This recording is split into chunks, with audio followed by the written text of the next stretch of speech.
Let's move on to earnings from Salesforce.com. Shares of Salesforce down a little bit.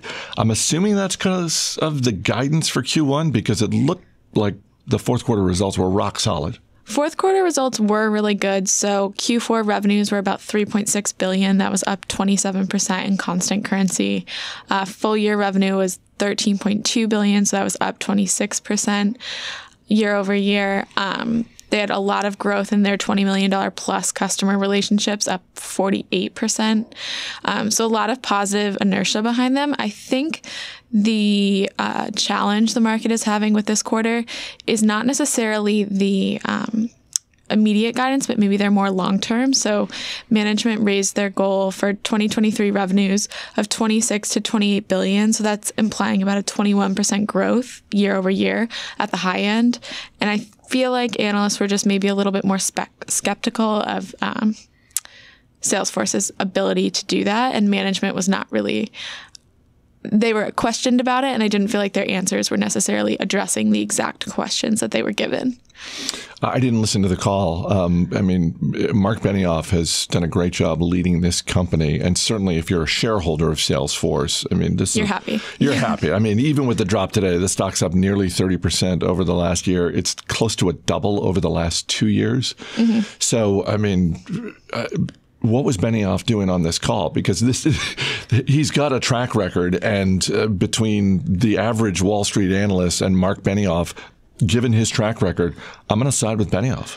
Yeah, unless he was just being completely obstinate on the call. No, he wasn't. He wasn't at all. I just think maybe he was being a bit opportunistic, or maybe a little bit too confident. So 21% growth year over year isn't outrageous for what they have done. But I think, they mentioned a lot that CRM, which is their specific space in the enterprise software market, is the fastest growing of all software markets. So this is really driven by the movement to cloud, the drastic digital transformation, and also their customer base.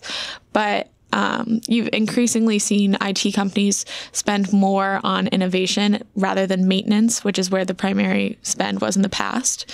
And so while those should be tailwinds for Salesforce, I think you're going to see a lot more competition in the space. And it's not necessarily that Salesforce isn't doing anything.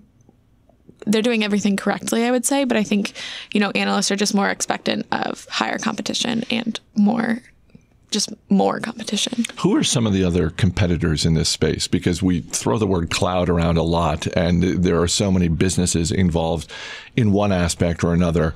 Who is Salesforce going up against, and therefore who's going to be the happiest if Salesforce just disappeared from the earth? Right. I think that is a very wide net we're casting here, because Salesforce is, sort of that classic software product suite. So they do so many things that can solve so many issues for so many different customers that it's not necessarily that anyone has one product that is Salesforce or this, but sometimes it's a variety of niche players that maybe do one aspect of something better than another. So, that's an advantage for them, obviously, because it's easier to, as a customer, to have one relationship rather than multiple, but I don't think it's necessarily as stable or defensible as they are maybe presenting it to be. Last thing on Salesforce before we move on, I mentioned the performance of the stock over the last couple of years. When you look at this on a valuation basis, is part of the skepticism from the analysts, hey, look, you've had a great run. You're not flying with the cheapest stock in the world. Yeah, I think I always expect that to be a consideration. I think, again, we've seen the return of a little bit of volatility, especially in the tech space. I think it's been a long time coming. We're in a 10-year bull market now. So it feels like there should be some coming back down to earth, a realistic grounding. And I do think this is a really expensive stock, and it always has been. So again, not unjustified. I think they've done a phenomenal job. I just don't know how that's going to be looked at in the next 5 years. Yeah, by the way, for all of the headlines back in December, which was just 3 months ago. Think about people were running around with their hair on fire, and you had some investors out there who just said, hey, look, I've had a good run. I'm out.